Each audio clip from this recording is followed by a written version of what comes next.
নমো কৃষ্ণ শংকৰ গুৰু হৰি ৰাম ৰাম হৰি ৰাম হৰি ৰাম। শুকমুনিৰ জন্ম ৰহস্য পথ।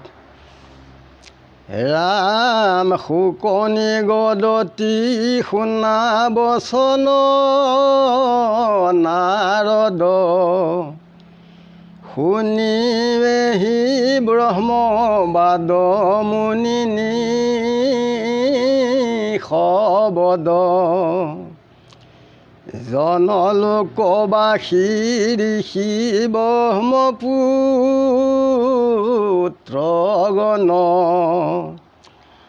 আত্মাজ্ঞান শুনি সবে মহাৰগমন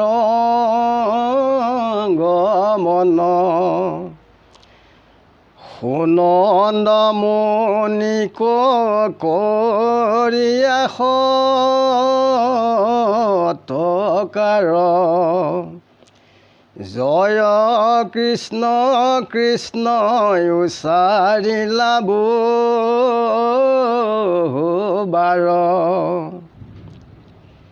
এই সে সমস্তে বেদ পুৰাণ ৰসাৰ উপনিষদৰ তাত পৰজনাহিয়াৰ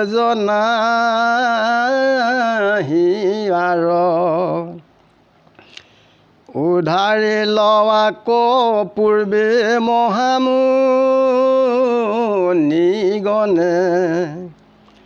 যি সবে চৈন্দে ভমু আকাশ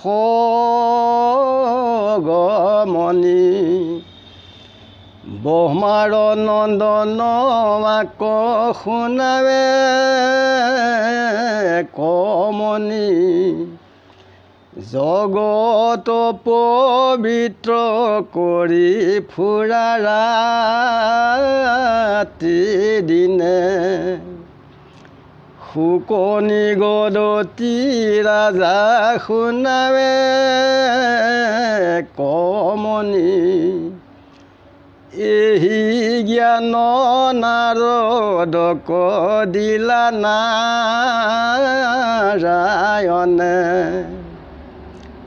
বীৰবত শ্ৰুত ধৰ মুনি পূৰ্ণ কাম সৰ্বভূত হিতে ৰত যদি আত্মা ৰাম তভু নাৰায়ণ বাণী শুনি ব্ৰহ্মবাদ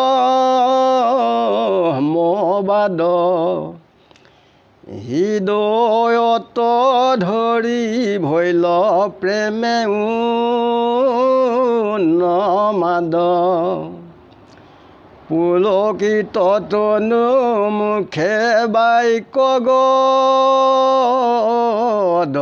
গদ চৰণত পৰে স্তুতি বুলিলা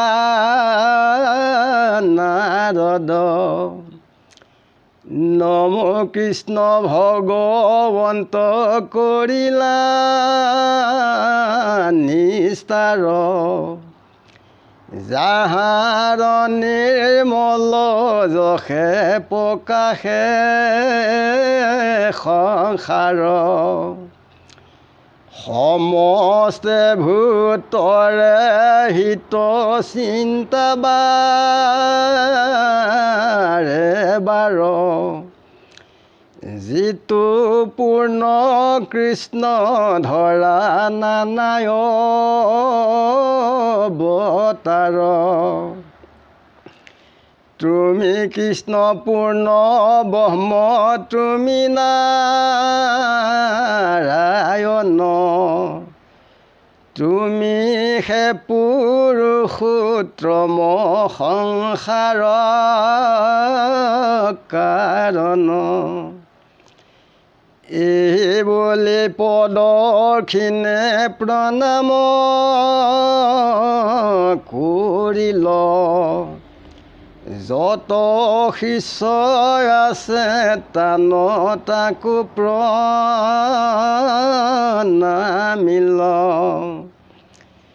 বিদায় কৰিয়া পাছে মহাত পুধন পিতৃৰ আশ্ৰমে যাই ভৈলায়ো পখন আগবাঢ়ি শতকাৰে সম্ভাষিলা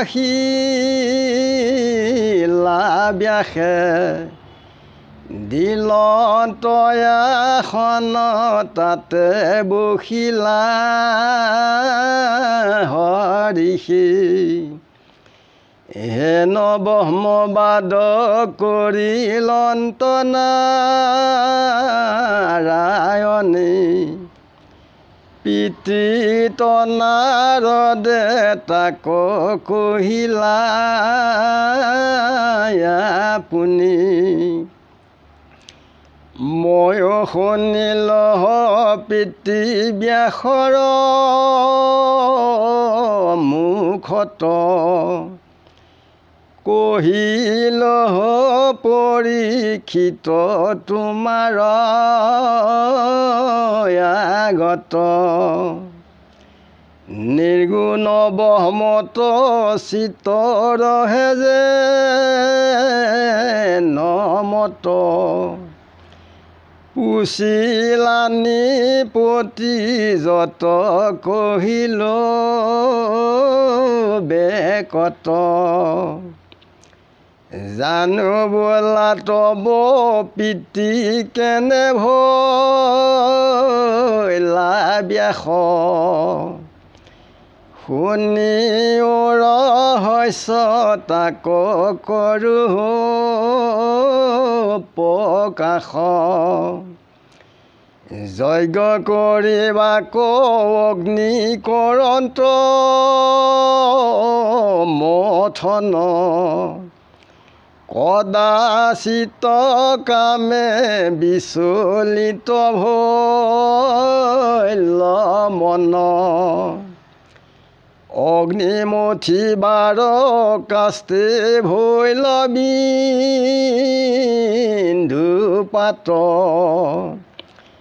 দেখি ব্যাসে সেহি কাষ্টে মুঠিলা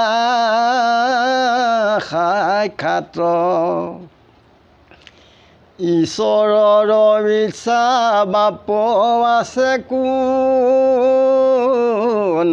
জন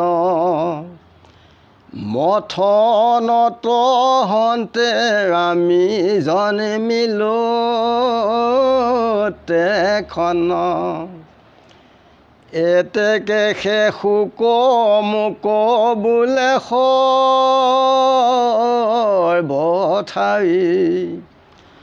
উপজন্তে বৰ ভৈলো পিতৃৰ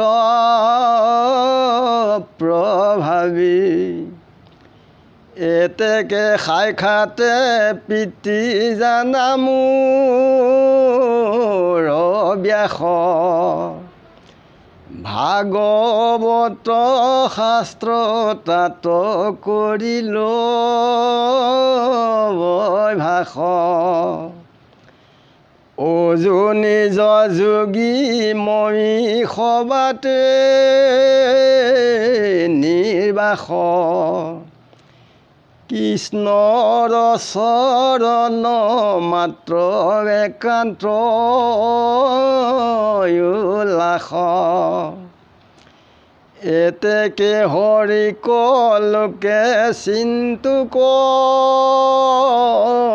সঘন সৃষ্টি স্থিতি অন্তৰ যত সবাৰে কাৰণ প্ৰকৃতি পুৰুষ দুয়ো হৰিষে ঈশ্বৰ যাহাক জানিলে মায়া হৰৈ পুৰুষৰ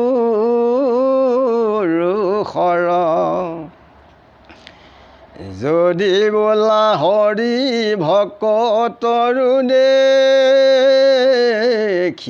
মায়া তাৰ পতন্তৰ শুনা চিৰ মন হয়া স্বপ্নত পুৰুষে আপোনাকনে দেখয় পৰেহে দেখয় সুতি থাকে যে নয় এই জানিতে যি অন্য দেৱৰ ভজন একচিতে কৰি হৰি চিন্তা সৰ্বখন ভকুতি মুকুতি দাতা কৃষ্ণে হে নিশ্চয় শুনি পৰীক্ষিত পাছে ভৈলত বিস্ময়।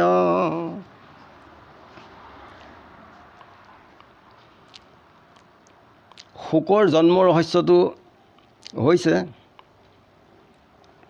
যে যজ্ঞত যেতিয়া অগ্নিক যেতিয়া মন্থন কৰিছিলে তেতিয়া কামত মন বিচলিত হৈছিলে। তেতিয়া সেই অগ্নি কাষ্ঠৰ পৰাই বিন্দুপাত হৈছিলে। তেতিয়া দেখি ব্যাসে যেতিয়া কাঠ মথিছিলে তেতিয়া ঈশ্বৰৰ ইচ্ছাত সেই মথনতেই শুকে কৈছে যে মই জন্ম হ'লোঁ। পৰীক্ষিতক কৈছে যে সেইকাৰণে মোক সকলো লোকেই শুক বুলি সকলোৱে জানে যে উপজন্তে মই বৰ ডাঙৰ হৈ জন্ম ল'লোঁ পিতৃৰ প্ৰভাৱৰ কাৰণে। সেইকাৰণে সাক্ষাৎ মোৰ পিতৃ হ'ল ব্যাস, যে ভাগৱত শাস্ত্ৰৰ তেখেতৰ কৃপাতে আমি অভ্যাস কৰিলোঁ। মই অজনী যোগী, মোৰ সৰ্বতে প্ৰকাশ, সকলোতে মই নিৰ্বাহ কৰোঁ। এই বুলি শুকমুনিয়ে পৰীক্ষিতক কৈছে যে কৃষ্ণৰ চৰণ সৰ্বক্ষণে মই স্মৰণ কৰোঁ মনৰ উল্লাসত, যে হৰিৰ বিনে মই কাকো চিন্তা নকৰোঁ, যে সকলো এই বিশ্ব ব্ৰহ্মাণ্ডৰ জীৱ জগত সৃষ্টি স্থিতি অন্ত সবাৰ কাৰণ। জন্ম ল'লে আজি নহয় কাইলৈ যাবই লাগিব, মৃত্যুৰ পাছতো আকৌ জন্ম হ'ব লাগিব কৰ্ম অনুসাৰে। প্ৰকৃতি পুৰুষ এই দুইজনৰ হৰিয়ে ঈশ্বৰ, যে ইয়াক জানিলে পুৰুষৰ মায়া নাইকিয়া হয়। যদি হৰি ভকতৰ মায়া দেখা তেতিয়া তাৰ পতন্তৰ কৈছে যে পুৰুষে যদি সপোন দেখে তেতিয়া তাক নিজে ক'ত আছে নাজানে, তাক আনেহে জানে ক'ত শুই আছে। ঠিক তেনেকৈ অন্য দেৱক যে লোভ মোহ কাম ক্ৰোধ দম্ভ দৈশ্য এই আসৰিক বৃত্তিবিলাকক এৰি পেলাই আত্মা ঈশ্বৰ কৃষ্ণক তেখেতক আমি সৰ্বক্ষণে সেৱা পূজা কৰিব লাগে, তেখেতৰ নাম আমি স্মৰণ কৰিব লাগে একাগ্ৰচিতে। তেতিয়া এই সংসাৰত ভোগ ভুঞ্জিব পাৰে আৰু কৃষ্ণৰ কৃপাত এই সংসাৰৰ পৰা মুক্তি সাধন হয়। শুনি পৰীক্ষিতৰ বৰ আনন্দ হৈছিলে। কৃষ্ণৰ মহিমা শুকে ৰাজাত কহন্ত, নাহি যাৰ প্ৰমাণ নিৰ্গুণ ভগৱন্ত। গুণৰ নিয়ন্তা কৃষ্ণ অব্ৰ ঈশ্বৰ, ভৈলা ব্যক্ত নিষ্ঠাৰ কাৰণে জগতৰ। অখিল জীৱৰ আত্মা কৃষ্ণ কৃপাময়, জগতৰ হিতৰ্থে জানিবা নিশ্চয়। মায়াই মনুষ্য যেন প্ৰকাশ কৰন্ত, জগতৰ কাৰণ কৃষ্ণ দেৱ ভগৱন্ত। ঠিক এনে মাধ্যমে আগবাঢ়িলে উত্তম হয়। আমি এনে ভাবি ঈশ্বৰ কৃষ্ণক সুদৃঢ় বিশ্বাসে আমি আগবাঢ়িব লাগে। অহিংসা ব্ৰতেৰে তেতিয়া ঈশ্বৰ কৃষ্ণ সন্তোষ হয়। ইমানতে খবৰ চোন সেৱা জনাই আজিলৈ ৰাখিছোঁ। গুৰু কৃষ্ণ কৃষ্ণ, গুৰু কৃষ্ণ, হৃদয়ানন্দ।